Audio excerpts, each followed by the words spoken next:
severe forecast alert. And whenever dangerous weather is about to strike, you'll get a warning on your pager. You're insane. Cable premieres go south of the border to the location of the new HBO movie Double Cross. Shadyside, Ohio, devastated by a flash flood. Death, injuries, many missing. We have two tales of The thing I don't like about these videos sometimes, though, the fact that a lot of times it just ends up being like dark shit on the news.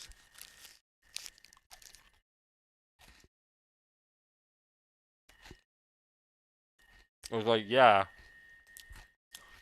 something dark and crazy happening on the news falls under shit from around the internet. But if I want to watch dark shit on the news, I'll just watch the news. I want to see like shit that like is so out there that like I can't even believe it happened. terror and death to tell you tonight from two different parts of the world. Like one of the craziest videos I've seen from them was from Nick Crowley, is the one with the cult that he did. Well, not that he didn't do the cult, he made a video on the cult. So it was about this like show with puppets, about like a puppet family that followed Jesus and were Christian and everything. And it was a Christian cult that followed Jesus. But the shit that they did was fucked up, dude. Like basically the whole show was made to be handed to the people that lived in the cult. And when I mean lived in, I mean lived in, because they didn't want to abide by some of the shit that you would have to follow if you had like something like that in the US. So they legit got everyone that was in the cult, made them leave their lives. Like anyone who was willing enough to leave their lives to go with this cult went with this cult to go all live together somewhere on like a fucking ranch or some shit in some random fucking place outside the US. But then they made this show about puppets, and they basically gave that for the kids to watch as their like, you know, morning TV, the shit to entertain them. And the show would be like things like, oh yeah, it's okay to show love to mommy and daddy in a way that, you know, you shouldn't really be showing love with kids like that. It was fucking fucked, dude. And it was an old ass dude that ran the whole thing. His whole family was supposed to be the family in the show. Like they were a replacement for them. The old ass dude, fuck him. That dude is a fucking weirdo, and he died before he got to see any fucking justice. Fuck that old dude. His fucking son. It was like near the end of the video. They were talking about the son. Went through a whole bunch of fucking crazy shit, and he ended up fucking killing like a family member who defended the old. It was fucking nuts. I forget what the video is called. I think it was. No, it wasn't taken down. That was like one about the Muslim puppet show with like the fake Mickey Mouse called Farfor shit. An arsonist who set 3 separate fires this morning. Inside, small pine boxes containing Hawkins, 45-inch Stranger steel Things. caskets to be placed in cement crypts. Fucking Squid Game shit. What the fuck? Disturbing things. This in the highest quality. And he uploads in 4K. I fucking love you, Nexpo. Absolute goat. The World Wide Web. Is that this semen that flew past me? What the fuck was that? Balls. A void unquantifiable. An endless frontier full of wonder, discovery, and mystery. From 3D games engrossed in urban legends to some of the most disturbing archival insights into the human mind, the internet has it all.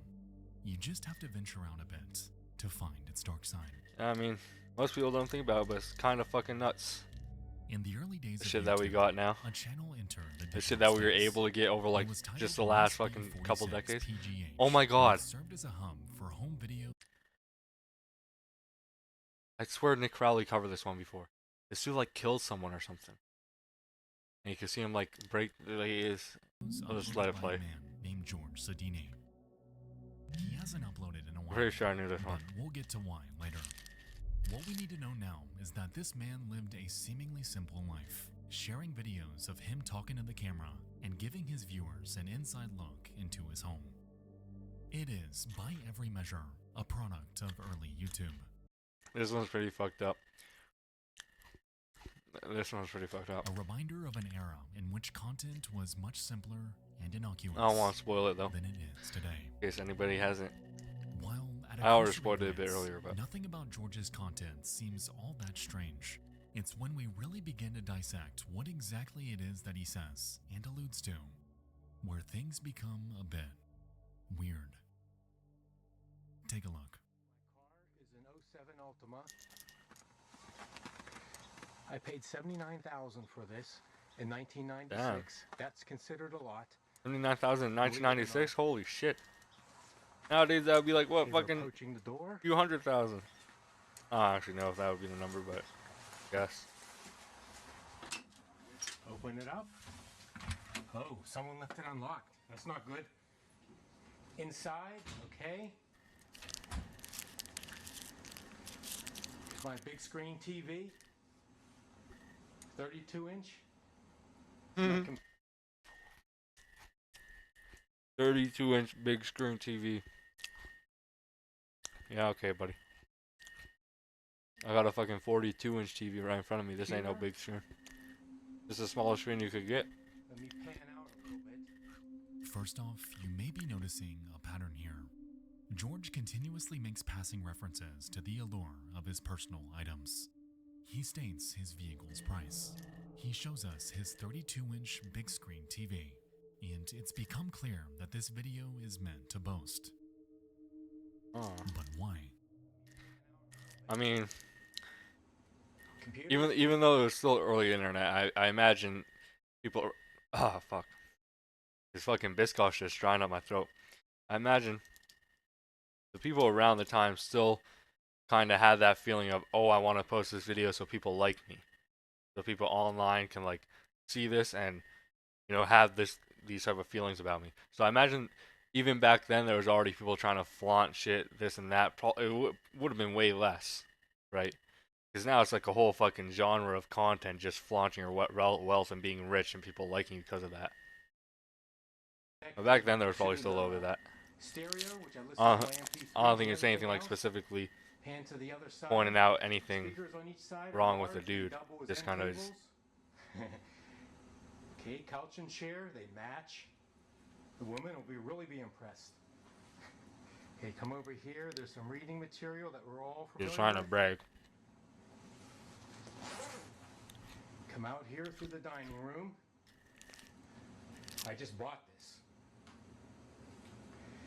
Dining room set.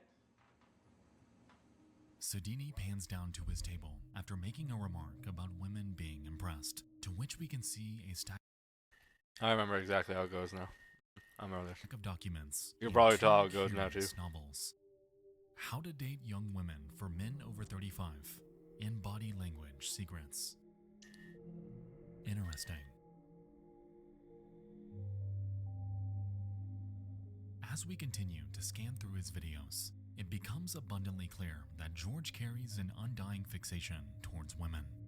He's a man who hasn't been with a partner in God knows how long, and he seems to be persistently trying and failing at dating women much younger than he. It's Okay, clear well, that come on, dude. Like, if you're really fucking, if your main desire in life is to get a fucking woman, why are you going for ones younger than you?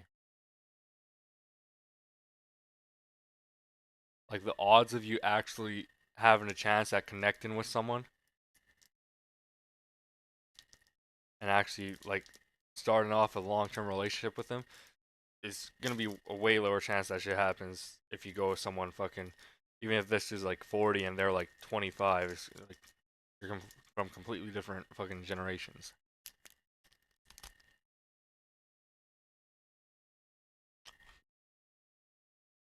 And I mean, this dude doesn't even look fucking bad at all.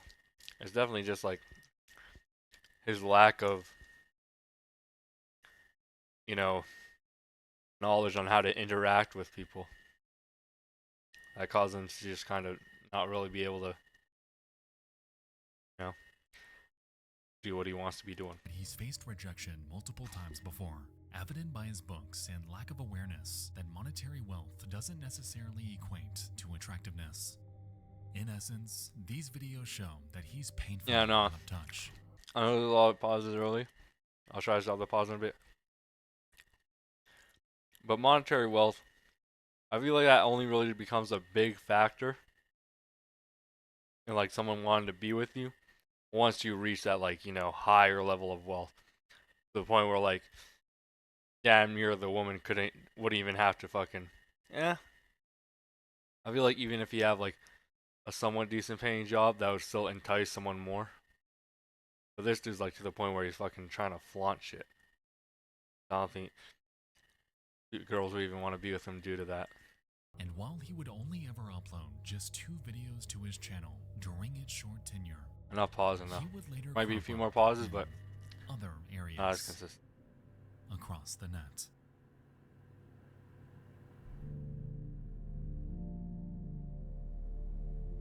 I love these Biscoff biscuits, dude. Throughout the years, George would carve out his own little corner of the internet. He would host a website called GeorgeSodini.com, and at first glance, it's most of what you'd expect from an early 2000s website. It carries a simple layout, his name and location, various photos from his life. It was a humble virtual abode that resembled the countless other personal websites out there, and for a while, there was never anything suspect about it. Curiously though, sometime in 2008, a new webpage would silently crop up, and it's a simple link titled Life or Death. My birth and death dates. Take a guess. Huh?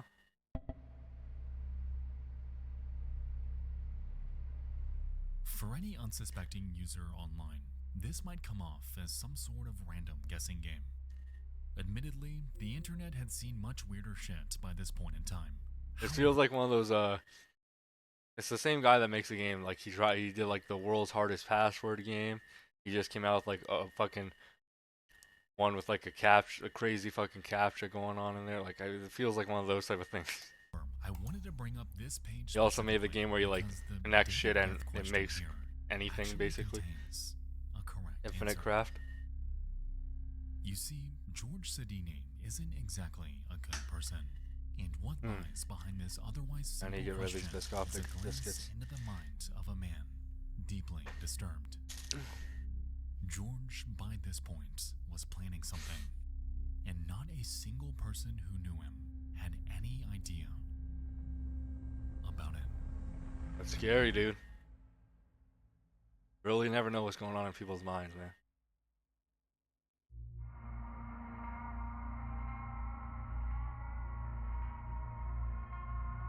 On the night of Like August 4th, 2000, most people aren't gonna have a fucking plot to fucking murder somebody going on in their mind. Never know. Especially when they're people that you don't know all too well, like people you just like go to work with. Or people you, I don't know, fucking met like a few days ago. Like, George there's had people made that you his don't know way well. to the LA Fitness in Allegheny County, Pennsylvania. Earlier that day, he had visited twice to look around. I like Yet this time, art style. he had something with him. He entered the gym with a duffel bag at 7:56 p.m. and after checking in, he made his way to the gym studio that was in the midst of kicking off their nightly aerobics class. Thereafter, he walked in, cut the lights, grabbed 2 9mm pistols, and fired 36 shots into the crowd. I'm not gonna lie, that's crazy. Because gyms have no fucking security. And most people be going in there with duffel bags. They could easily sneak whatever the fuck you want in there, really. This scene was a complete nightmare. Screams echoed. That's the reason I don't go to the gym. Yeah. Victims began to flee in a frenzy. Nobody ever expects this. Amidst the chaos, Sodini grabs a .45 caliber revolver from his bag, and during the next few seconds, he holds it to his head and takes his own life. Yeah, I feel like the gym is like, you would not expect some shit like that to happen while you're working out at the gym, dude. That is not even a thought that crosses your mind. Police left the scene here at the LA If you go to school in the US, then yeah, that's probably something that might cross your mind, or at least cross your parents' mind. They have been investigating a shooting that took Are they place Jim? shortly after 8 o'clock on Tuesday. They say a man walked into an aerobics classroom where more than 20 people were taking a class and opened fire. Horrible, dude. That night, Fucking horrible. 3 women had died and 9 others were injured in what can only be described as one of the most disturbing and heartless acts of violence that I have ever read about. Young adults, mothers, and fathers were all there just to get a workout, to make themselves happier and more physically fit. Yet it was all shattered by an intensely depraved man. Like we touched on, all of this was premeditated long before it happened, and the date of the tragedy, August 4th of 2009, would, as you'd expect, unlock an entirely new and secret layer of Sodini's website. Why do this to you?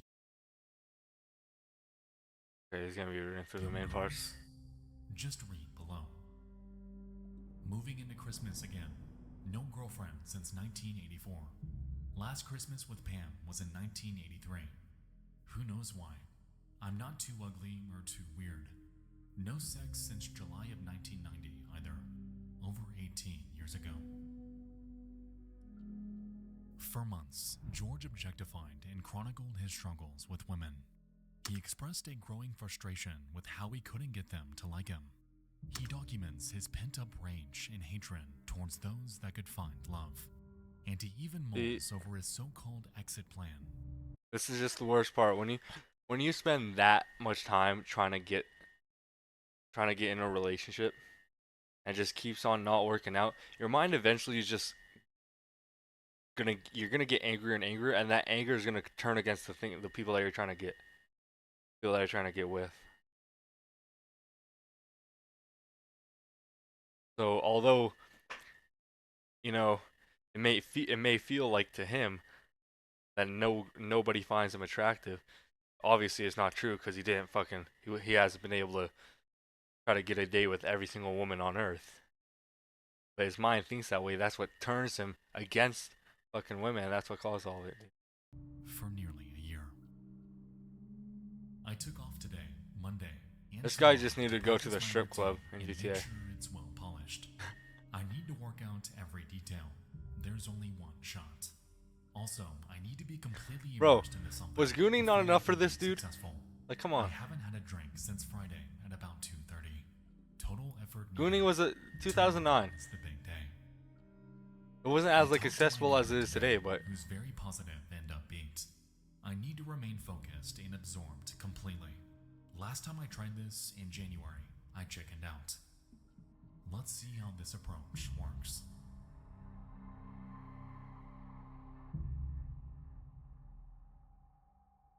barely see me. My face. Looks like I'm just floating. When you talk to their families and their friends, you can see their sadness, feel their grief, and that inability to understand why this happened. But each also felt as if their loved ones deserved not to be remembered for the way they died, but for how they lived.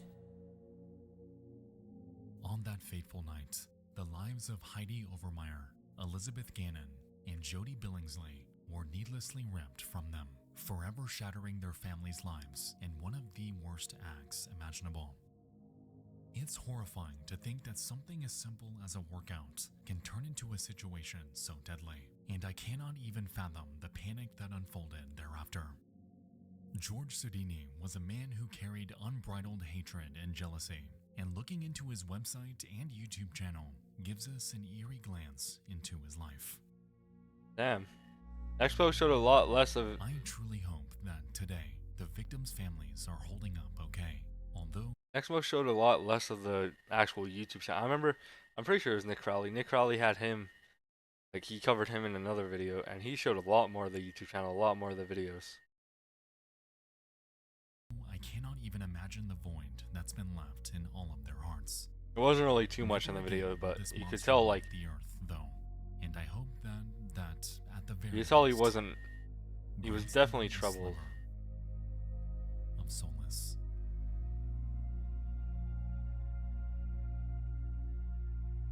Fucking hell, man. Sad.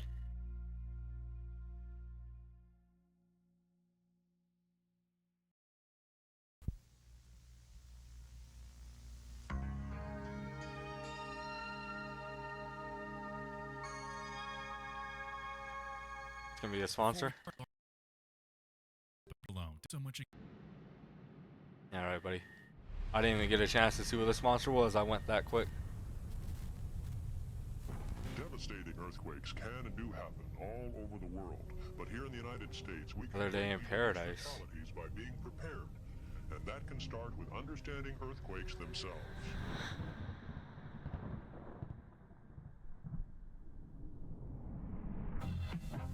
Everybody loves a good time. Whether you're young or old, the excitement of enjoying yourself is a special part of life.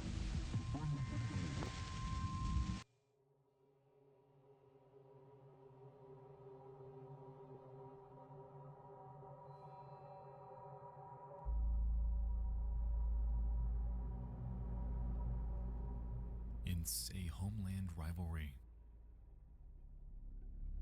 The Oakland A's are visiting the San Francisco Giants for Game 3 of the World Series, and the crowd is, understandably, fired up. At the helm of the ABC Sports broadcast that day are sports commentators Al Michaels and Tim McCarver, and the pair open the day by going through stats and predictions for the upcoming game. For the entire opening sequence, everything seemed to be business as usual. That is, until they're met with an unexpected surprise. Second base, so the Oakland A's take. I'll tell you what, we're having an An earthquake during a baseball game? What the fuck? You know those fucking stadium seats are steep too, bro. A magnitude 6.9 earthquake tears through San Francisco, causing this broadcast to go off air and sending millions into panic. Emergency center, what are you reporting? There's a major gas leak on Freedom Boulevard. Okay, where's the leak coming from? Emergency center, what are you reporting? Regarding the earthquake, I'm wondering, do you need police, fire, ambulance, sir? Emergency center, what are you reporting? A house on fire. What's on fire? What's on fire? A house. What's the address? All we know is it's at the end of Jesus, is this fucking Armageddon or some shit? What the fuck is going on? It seemed to come out of nowhere. No warning, no signs, not even a The single fuck? indication. Did like a the fucking lives of gas millions plant would fucking be blow up or changed some in an shit? instant. That day, the San Andreas Fault ruptured, causing a catastrophic earthquake called Loma Prieta. It was evoked by the Pacific Plate pushing vertically up and northwestward for a length of 6 entire feet at the Holy epicenter. fuck. And while, on paper, it doesn't sound like a massive number, the damage it left behind spanned in the range of billions. The Nimitz Freeway encountered a total collapse. The San Francisco Bay Bridge split before drivers' eyes, and shopping Jesus. malls and housing complexes crumbled to ruin. We have an unofficial word, or it perhaps is official now. 7 people, we know 7 people have died in this crash, including the one, or in this quake rather, including the one when an old building south of Market collapsed on people in automobiles. And there is one other death too, perhaps one on the Bay Bridge when that section of it collapsed. But here trying to get people out of their homes, some injuries, perhaps just panic as well. And this, if it indeed is the big one that we've heard so much about, and people trying to do whatever they can to stop the fire. But part of the problem, obviously, is gas. On the Nimitz Freeway, there once stood a section of road called the Cypress Street Viaduct. It was a multi-level concourse, and when it was built, over 160,000 vehicles reportedly passed over it every single day. Because of this section of highway resulted in the most severe casualties in the entire city. 42 out of 63 Loma Prieta deaths happened here, seemingly out of nowhere. Without even a second to react that day, the upper deck collapsed downward, crushing the cars on the lower level Jesus Christ. and causing a myriad of crashes above them. And the scene it left behind, with people, lives, Literally, it's literally fucking Armageddon, dude. helplessly trapped in a predicament How have I like never this, fucking heard of this shit? is absolutely heartbreaking.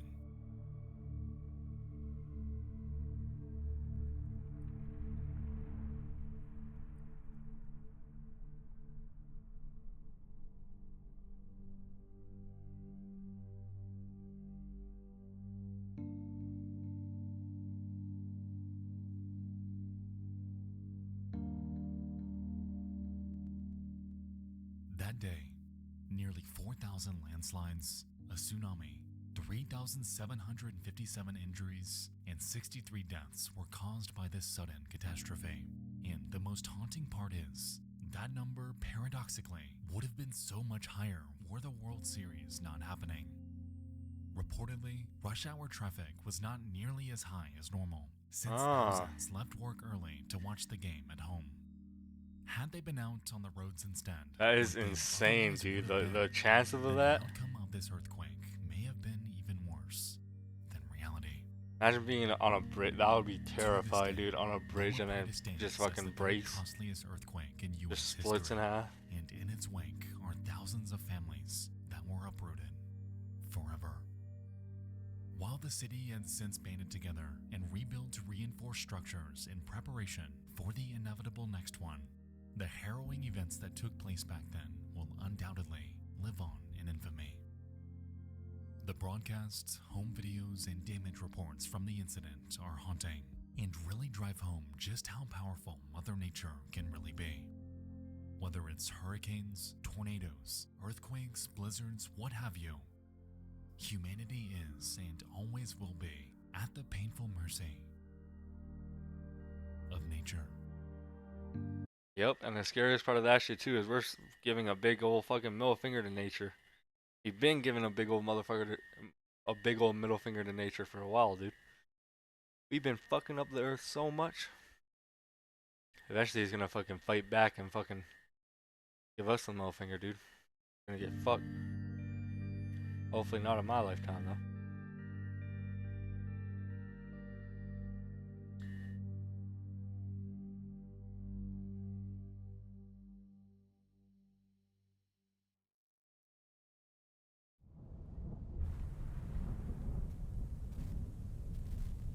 Are there people in your life that exemplify the essence of courage? Everything is fine. Look out for fearful children who just need an extra push.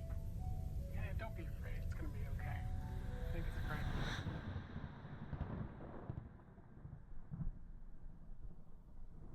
The night is unremarkable.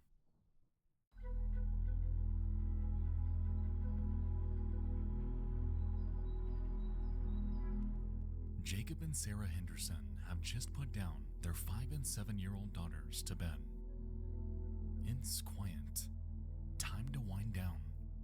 A night like any other. The family has lived here, nestled in the small town of Maybank, Texas, for years, and while they overall seemed content, Jacob had begun noticing something off.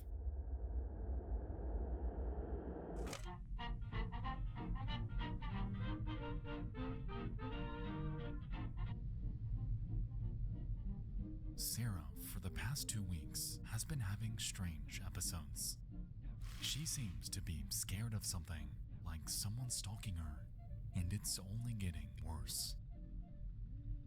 Out of nowhere, Sarah breaks the silence of this otherwise ordinary night, again freaking out about something inexplicable. And so, worried for his wife and hopeful that the two can get some help, Jacob dials 911, seemingly at his wit's end.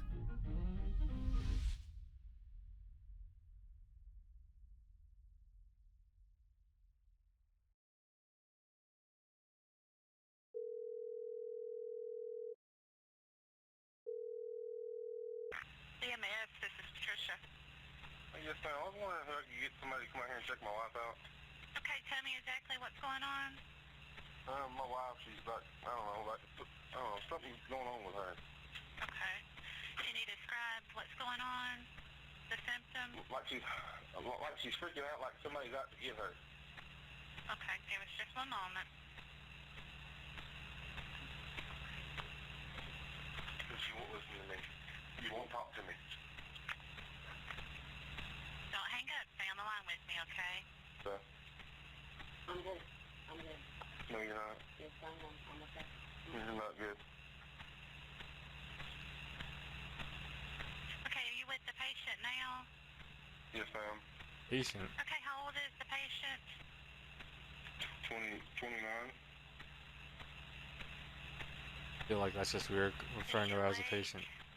Okay, Thomas. Yes, ma'am. Is she breathing? Yes, ma'am. She's saying she's alright now. She's saying she's fine now. Okay, we can still have them come out and check her out, okay? So. Okay, does she have a weapon? No, ma'am. Where is she right now? Right here in front of me.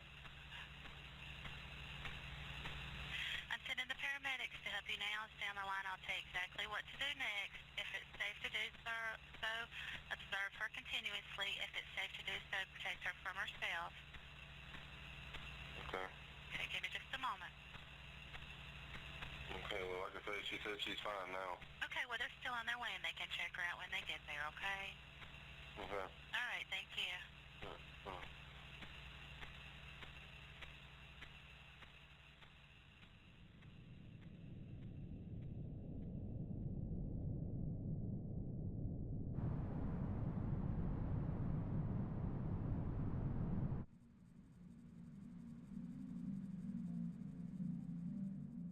As we could hear, Sarah had a sudden change in demeanor. Whatever strange behavior she was exhibiting before this call had vanished. She was fine, she claimed, and this whole fiasco was nothing but a big misunderstanding. Everything is fine. Boyfriend's gonna be dead or something.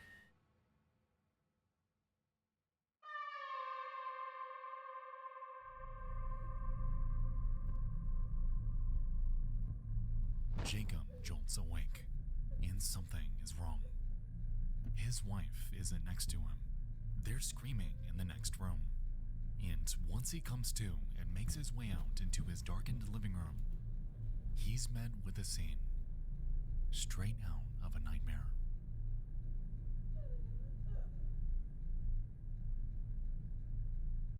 Following audio depicts Jacob Henderson's 911 call following the discovery in his living room. It's highly distressing.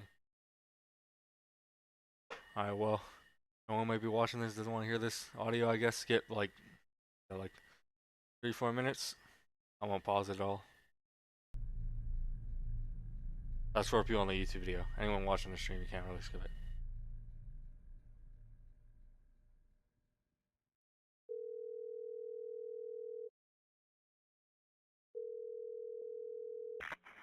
I'll say right now, it's just probably gonna be crazy. There's not usually fucking warnings on the shit they put in their fucking videos. This shit might actually be fucking dark. Henderson County 911. Yes. My wife just shot her kid. Okay, is this Jacob? Yes. Okay, what is your wife's name? She's trying to commit that now. She's trying to choke herself. Why do you keep grabbing your neck? What is her name, sir? Sarah Henderson. Sarah Henderson? Yes, ma'am. Okay. All right, and how old are the children? 7 and 5. Oh my god, dude. And they're in the bedroom? Huh? Are they in the bedroom, sir? No, they're in the living room. They're in the living room and they're not breathing? No. Were you home when she did this, or did you just get home? I was asleep. You were asleep? Yes. And you have the weapon now, sir? Yes, ma'am, I got it. Okay.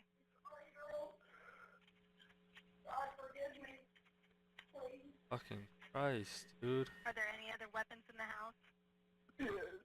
Okay. Does she have access to them, or are you keeping her from doing that? No, I'm trying to.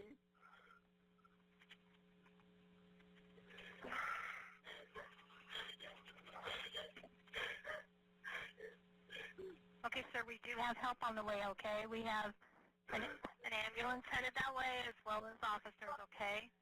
Okay. Okay. Is there anything else you need to... No. Okay. Why did I do that, babe? I don't know. She's not trying to leave or anything, correct? What's going on here, Jane? Nothing's going on. That's what I tried telling you. She She keeps saying somebody's after her. There's nobody after her. There's nothing. She keeps saying people are coming. There's nobody even here. What? What, babe? Nothing. Nothing. I'm lost, babe.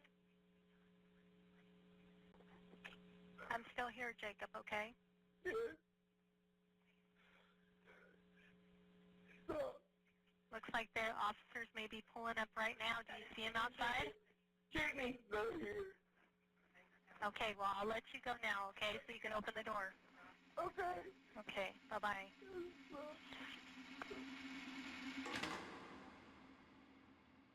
Jesus fucking Christ, man.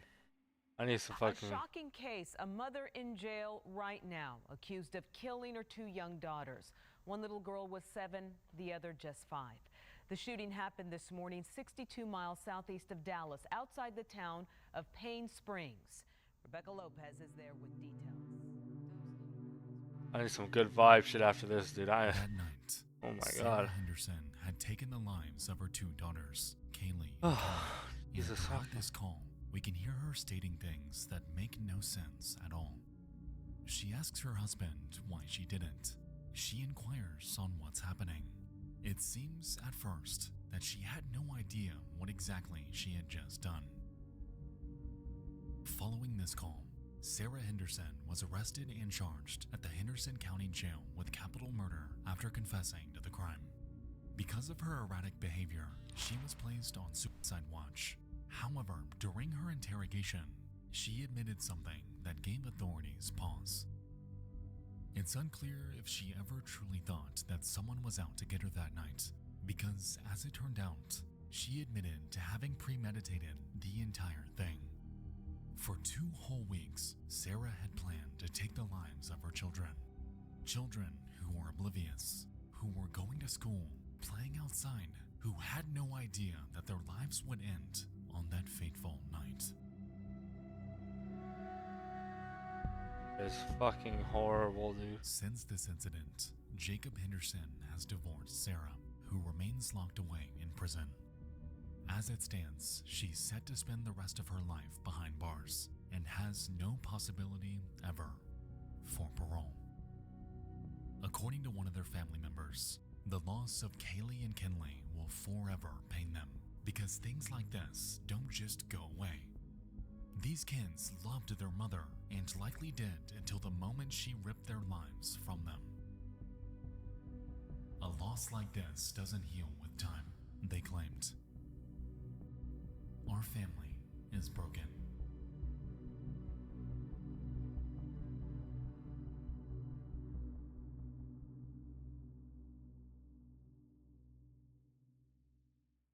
I mean, what to fucking say after that shit, dude?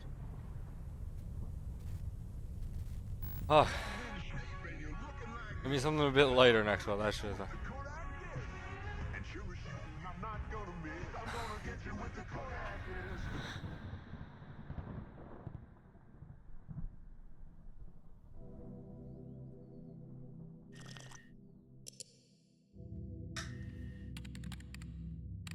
Reddit.com.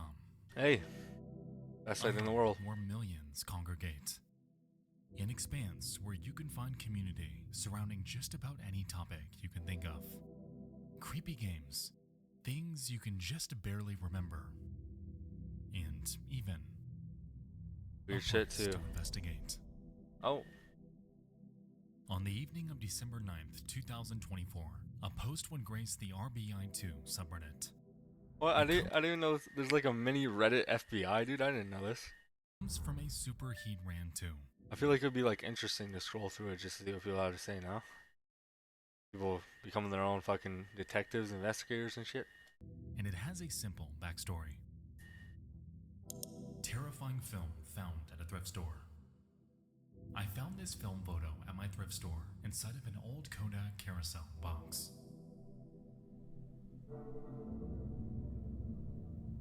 SFW.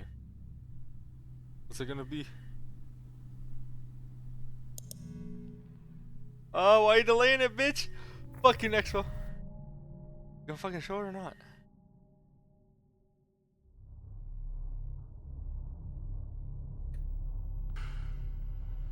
Dude. Alright, so before we continue, I'd like to state that the image accompanying this post is one of the eeriest, most disturbing, and most mysterious photos Bro. that I have ever seen. It's something that gave me pause the first time I saw it, because this can't be real, can it? Okay, dude, this video is insane. Already, like, usually with Nexpo and Nick Crowley videos, they post like every couple months, maybe once a month, right? If they're uploading frequently. Mostly Nick Crowley does that. Nexpo is like every few months. But usually with these guys' videos, there'll be like one out of every like 5 or 6 that have like an insane banger in it. Which, like, by banger, I mean like crazy story that makes the video kind of feel worth watching. This one already fucking had that. The last story was fucking insanely fucking dark, dude. Now we're having this shit. A fucking picture that fucking shocked Nexpo when he seen it. Nexpo, the man himself, the guy that makes the fucking videos, just shocked him. And we got another fucking story after that. And they usually save like this craziest stories for, like, dude, this is probably like one of the best fucking volumes of this series. I use that idea I got in my head just now as a fucking, I need a breather before we see what the fuck this photo is. I'm going to have to censor it, but I'm sure you'll get the idea. Oh. This is the OP's photo. What the fuck? What exactly is the thing that's blurred? I don't know. Probably like a human or something. It depicts a body haphazardly thrown into a corner, in such a mess that you can't even make out the position the person is even placed in. Darkened blood covers the floor, the walls, the bed. If this is real, then it's pretty damn convincing. To my eye, we're looking at a murder scene. However, why was this found stuffed within a Kodak box? And what the hell happened here? My guess probably some fucking serial killer doing some fucking crazy shit. Knowing people taking photos and put it in a fucking movie box. Hello everyone. Sorry, I'm on my phone. Here's what I did. When I saw the photo, I was curious and pointed into a contrast area to look at it, and my body jolted. I didn't buy the Kodak carousel. I just took the photo and went outside. I went to another store next door and called the non-emergency line, describing what I saw and that I felt like it was genuine. They told me they're sending an officer when available. They didn't have an ETA. I'm waiting in my car as of now. As you'd expect, commenters were morbidly intrigued. It was unanimously agreed that calling the cops was the right call. However, some suggested for them to post it in various missing persons subreddits. If this were real, then it just might help in some unsolved case out there. Aside from a few minor interactions on their post, the OP never gave a substantial update again. They handed everything over to the police and abandoned their account, forever leaving this mystery wide open for online speculation. You tell me there's some sort of fucking conclusion to this? There are some stories that they do in the... Oh, it's kind of short. Might not be anything. Unless there's like just a definitive answer. Because sometimes they'll do stories in these videos that generally just don't even have a conclusion. They're just kind of like... Come on, man.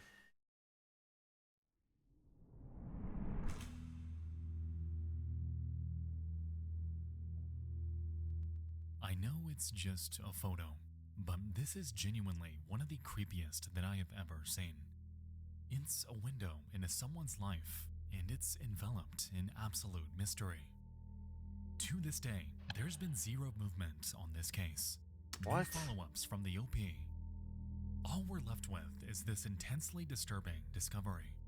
Completely dead in the water. So, who is this? Who is the body in the photo? To that question, we may never know.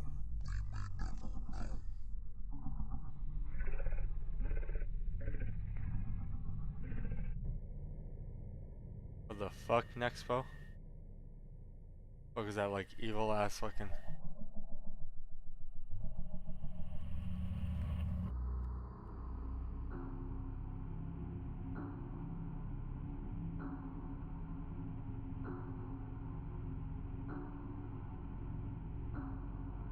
Was it Nick?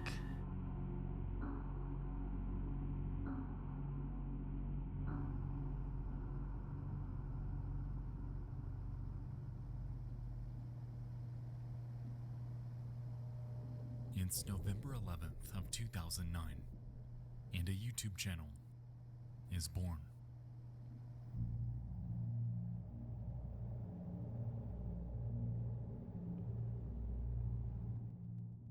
It belonged to a 19-year-old man named Nick Stauzenberger, and it had a simple premise.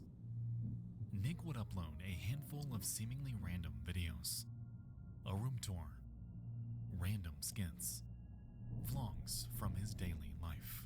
There I go, bolting off to answer the phone. Really bad with action poses, as you can tell. Maybe I should have put some action lines like. Are you supposed to be naked?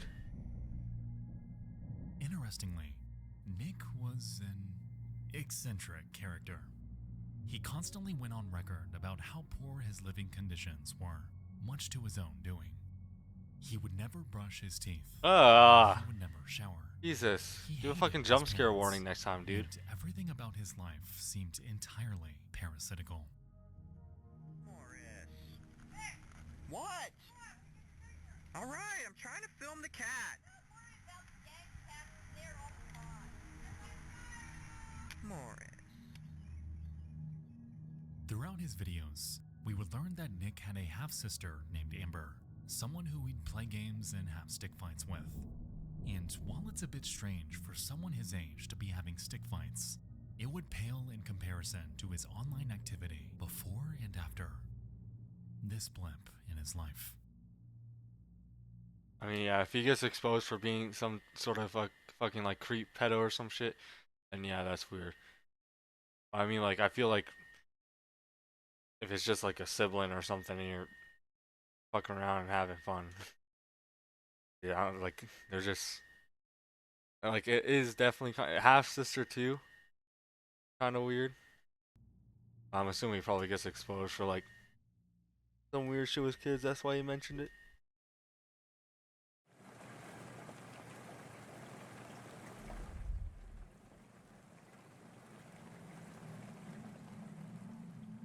A few years prior, Nick would correspond with a girl he met online named Anna.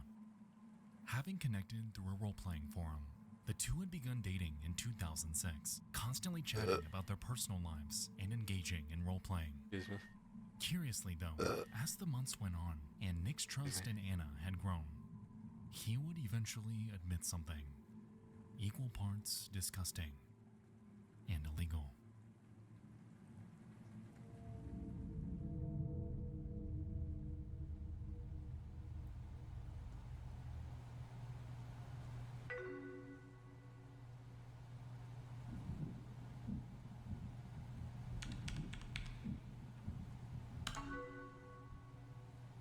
This always reminds me of that one.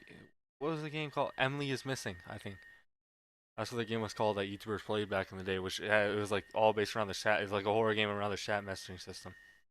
That game was actually kind of nuts, dude.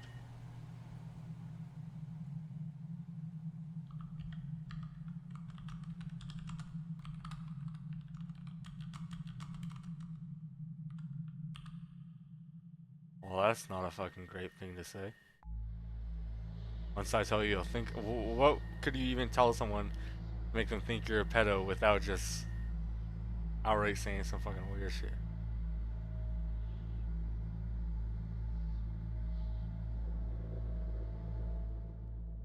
You see, Nick had extremely depraved interests and a self-admitted attraction to children. I can't show you every message here, But on this day, directly to Anna, he admitted to sexually assaulting his half-sister, Amber. Keep in mind that this was the same girl he had stick fights with. The same girl who he can be seen towering over in her birthday video. Yeah, see, that's why I didn't want to say Nick I don't have a problem with Stolzenberger this. Like, is a predator. this guy's definitely going to be a And weirdo. his victim was living directly under the same roof as he. Nice. What an actual fucking weirdo, dude. That's 2 fucking stories so far that, like, could Gooning have not just been a fucking... Well, with this dude, Gooning would have even, like, that wouldn't have been any better with the shit he was After this into. confession, word spread throughout Nick's circle fast. One by one, his girlfriend Anna Still would have and been a fucking everyone weirdo, acquainted with fucking him would pedo. sever ties from him, and Anna would even hand this chat log to the police. Yet it would, frustratingly, lead nowhere. On his website, called Tales of the Nick, he would chronicle this chapter of his life, along with just about every other thought that's popped into his mind for years. And on a multitude of his journal entries, we Is this just like a... Is this just like a mandatory fucking next step up in your fucking chronically online lifestyle for people? So this is just like the fucking other dude in the first story where they started just making a website where they could just leave their thoughts and type their thoughts out and shit. can spot him expressing disdain for being ostracized by It would make sense though, because if you spend most of your time online and you really don't get interaction outside of it, then that's kind of going to be the place where you go and try to speak shit out, right? knew him. Even so, none of this bothered him more than being cut off by the one person that mattered to him most. And that was Anna. Nick would, over the next few years, begin to mention Anna more and more. In fact, he grew an eerie obsession over her, penning post after post about how she's his wife, how he's holding out hope that the two would get back together, and even going forth to create a blog dedicated specifically to her. Entirely fed up and at her wit's end, Anna would disparage Nick on her own blog in April of 2009. Did everyone have a fucking blog, dude? That Nick is going to such intense lengths. I was to like give up 3 her years old at the personal time, information so I don't even and know. how he Didn't even know what the deserves to have internet been was. cut off by everyone online. Even so, Nick not once ever found anything wrong with his behavior. He found nothing wrong with his open attraction towards those that could never give consent. And he found absolutely nothing wrong with what he was doing to his little sister. Jesus behind fucking closed Christ. doors. Effectively, Weirdo. this little girl was trapped.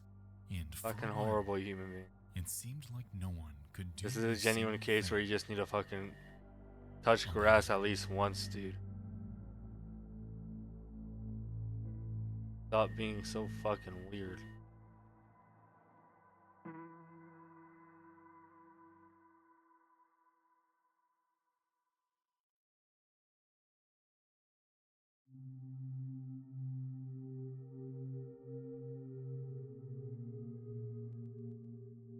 It wouldn't be until 2015 when authorities would finally give this case the attention it deserves.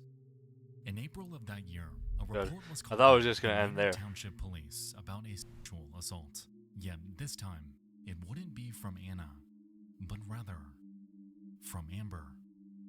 His half-sister, a girl victimized by Nick for nearly a decade, had silently gathered evidence against him. And on April 30th, Nick Stolzenberger would be arrested on 3 counts of indecent assault of a child and 1 count of involuntary deviant intercourse with a child. Reportedly, the situation inside their home was so bad that the assaults date back to when this girl was only 6 years old. So fucking gross. In 2016, Nick was convicted and sentenced to 16 and a half to 40 years in prison. Look, you even walks like a Was fucking convicted weird. and Look, sentenced fucking. to 16 and a half What a to fucking 40 weird. years in Ah, prison. Since then, actual he's appealed fucking. his sentencing twice, This gross human but being. was denied each time. I hope he has a fucking terrible experience in jail, The dude. complete and utter rot of You know they don't be fucking.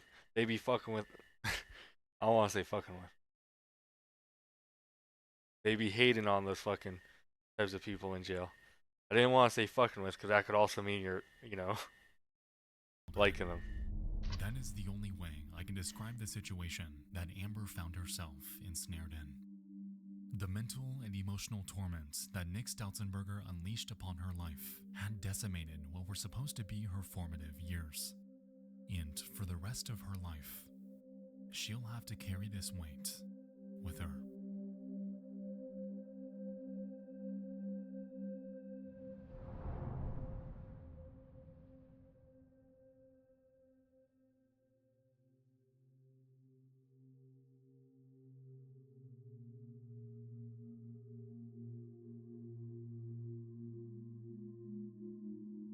Any details had to be omitted.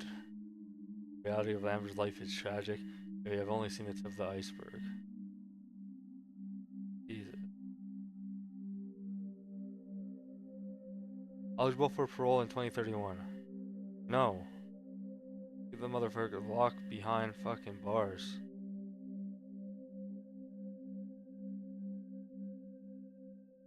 That it's very fucking clear, just from the little shit that we learned about the fucking case from this video, that shit was a genuine mental fucking problem, dude. He was mentally not there, and his time spent in prison, there's a high ass fucking chance that he didn't fucking reform. Mentally, at least.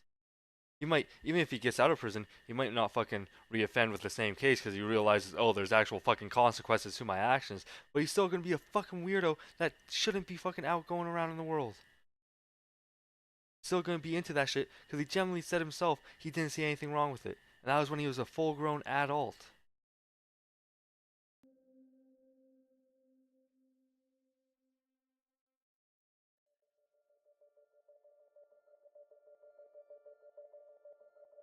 The World Wide Web is vast, and within its darkest corners awaits some of the most unnerving content out there. Tonight, you and I dove into 5 more disturbing things from around the internet. That's pretty fucking great. Expo's videos are always good. So. Feel free to send them over to my new inbox. It's just shitty because when Nexpo drops a new video, or Nick Crowley, either of them, when they drop a new video and you're first starting to watch, you're like, yes, let's fucking go a new video. Then, 30 minutes to an hour later, when you finish it, it's like, okay, now I gotta wait another fucking couple months for the next one. Like, why can't they just release them weekly? Come on. I'm cool with them taking a couple months to do each one, though, because they always have just straight fucking quality, man.